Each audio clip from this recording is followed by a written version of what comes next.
Bonjour. Alors, au risque de me répéter, dans Orest, mon obsession, c'était d'être capable d'attirer des non-joueurs au jeu de rôle et de faire en sorte de rendre ça beaucoup plus fluide et accessible. Du coup, il y a peut-être quelques spécificités dans Orest qu'on retrouve pas forcément ailleurs, et c'est un petit peu ça dont je vais vous parler aujourd'hui. Alors, je suis pas sûr de moi à 100%, mais par exemple, je pense que Orest, c'est le premier audiobook dans le jeu de rôle. Donc, audiobook, un livre audio. Moi-même, je suis très consommateur de podcasts. Voilà, les transports en commun, tac, des oreillettes, et puis on bascule un petit peu ailleurs. Et je me suis dit que ça, c'était hyper adapté au jeu de rôle. Pourquoi? Deux raisons. La première, c'est que, j'ai déjà eu l'occasion de le dire, mais Les Mondes Alignés, c'est un ouvrage qui n'est que narration. La lecture n'est pas perturbée par des règles, des choses comme ça, c'est juste une histoire. L'histoire de l'humanité, l'histoire des races, les secrets du monde. Et quand on est MJ, c'est important de bien maîtriser un univers. Et du coup, je me suis dit que c'était un outil qui était pratique pour un maître du jeu, que de pouvoir se dire, ok, pour être bien en phase avec l'univers de Rest, bah, je vais m'écouter 2-3 fois le livre audio, et comme ça va s'imprégner en moi. Voilà. Et puis bah, pour ceux qui sont pas MJ et qui aiment juste la SF, ça peut être un moyen alternatif de découvrir un imaginaire, un monde imaginaire, un univers en livre audio. Voilà, j'espère que le livre audio vous tentera. En tout cas, bah, on verra, c'est une première, a priori, dans le jeu de rôle.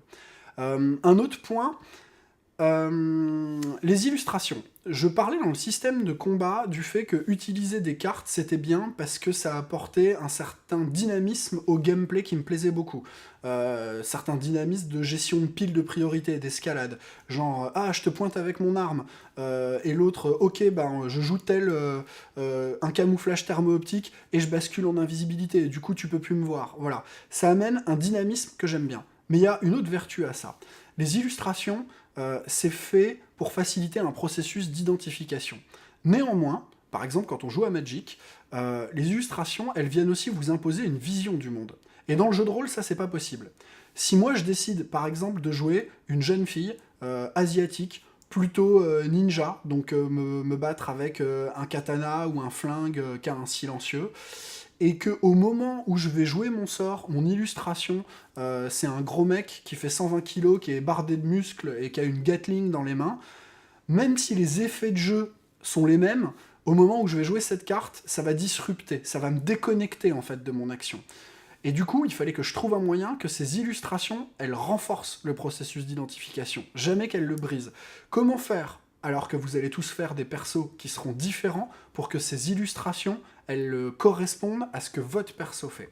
Et la solution que j'ai trouvée, c'est d'utiliser la vue subjective. Qu'on retrouve dans le jeu vidéo, la vue subjective, c'est la vue à la première personne. Donc en fait, dans toutes les illustrations, ce que vous le voyez par les yeux de votre personnage. Ce que vous verrez en premier plan, c'est des mains. Ces mains, évidemment, elles sont gantées, comme ça, elles seront jamais connotées masculin ou féminin. Et ce que vous verrez, c'est l'effet de jeu que vous venez jouer qui est en train de se résoudre. Donc, bah là aussi, je pense que les illustrations à la première personne, pour chaque pouvoir de classe, c'est quelque chose de relativement nouveau. Alors, il y a plein d'autres choses, je vais pas dérouler toute la liste, c'est des petits points de détail. Par exemple, j'ai acheté pas mal de PDF de jeux de rôle, et à chaque fois, j'aurais bien aimé qu'ils soient cliquables, parce que la consultation d'un jeu de rôle, c'est beaucoup d'aller-retour, de va-et-vient, on veut aller voir une info très précise. Donc bah là, les PDF que je proposerai, c'est des PDF qu'on pourra lire sur une tablette, on pourra cliquer dans le sommaire sur un chapitre, y aller directement, voilà. Il y a une somme de petites choses, mais peut-être que les deux que je voulais mettre spécifiquement en avant aujourd'hui, c'était ça, c'était l'audiobook et les illustrations en vue subjective. Voilà, bah on se retrouve dans une prochaine vidéo sur laquelle il est temps que je vous en parle un petit peu plus. En fait, au reste, ça parle de quoi? Bah ok, on va attaquer ça la prochaine fois. Bah, en tout cas, bah, si vous êtes toujours là, merci beaucoup de suivre ce projet, de regarder ces vidéos. J'espère qu'elles sont un peu claires, et puis bah, à très vite pour la suite. Merci.